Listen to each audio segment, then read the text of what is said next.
রাজশাহীতে ঈদকে ঘিরে জমে উঠেছে কোরবানির পশুর হাট। এরই মধ্যে ক্রেতা বিক্রেতাদের পদচারণায় সরগরম হয়ে উঠেছে এই হাট। আর এই বিষয়ে বিস্তারিত জানাতে সেখান থেকে সরাসরি যুক্ত হচ্ছেন সহকর্মী মতিউর মুর্তজা। মুর্তজা, হাট কেমন জমে উঠেছে, সেই সাথে পশুর দাম নিয়ে কি বলছেন ক্রেতা এবং বিক্রেতারা?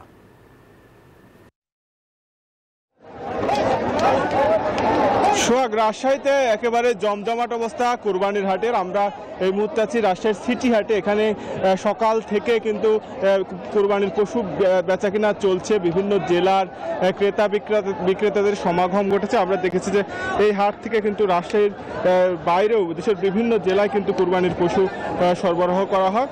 আর এই বছর কিন্তু কোরবানির গরুর সবচেয়ে ছোট গরু যেগুলো, সেগুলোরই চাহিদার বেশি। 2 থেকে 2.5 মণ ওজনের গরু বিক্রি হচ্ছে 65 থেকে 85 হাজার টাকা।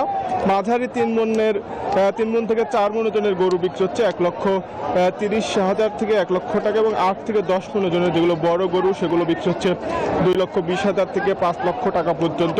প্রাণী সম্পদ কর্মকর্তা আমাদের জানিয়েছেন যে রাজশাহীতে এবছর কোরবানির চাহিদা রয়েছে 3 লক্ষ, কিন্তু কোরবানির যোগ্য পশুর সংখ্যা রয়েছে 4 লক্ষ প্রায়। তার ফলে উদ্বৃত্ত 1 লক্ষ পশু কিন্তু রাজশাহীর বাইরে দেশের নানা প্রান্তে কিন্তু সরবরাহ করা হবে। আমরা ক্রেতা বিক্রেতাদের সঙ্গে কথা বলেছি, তারা দাম নিয়ে মিশ্র প্রতিক্রিয়া জানিয়েছেন। যারা গরু পালনকারী রয়েছেন, খামারি রয়েছেন, তারা বলছেন যে এবছর দাম কিছুটা কম, তবে যারা ক্রেতা রয়েছেন তারা কিন্তু দাম নিয়ে সন্তোষ প্রকাশ করেন।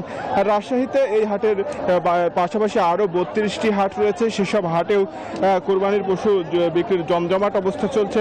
ক্রেতা বিক্রেতাদের হাটটাকে কিন্তু বাজারে এখন ব্যস্ত সময় পার করছেন সবাই। আর কোরবানির হাটে যেন কোনো ধরনের প্রতারণার ঘটনা না ঘটে, পাশাপাশি জাল টাকা প্রতিরোধে কিন্তু বিশেষ ব্যবস্থা নেওয়া হয়েছে। আমরা আইনশৃঙ্খলা রক্ষাকারী বাহিনীর সদস্যদের সঙ্গে কথা বলেছি। তারা বলেছেন যে সার্বক্ষণিক নজরদারি করা হচ্ছে, যেন জাল টাকা চুরি, ছিনতাই, পকেটমারি যেন বন্ধ থাকে, সে বিষয়ে তারা কার্যকর পদক্ষেপ।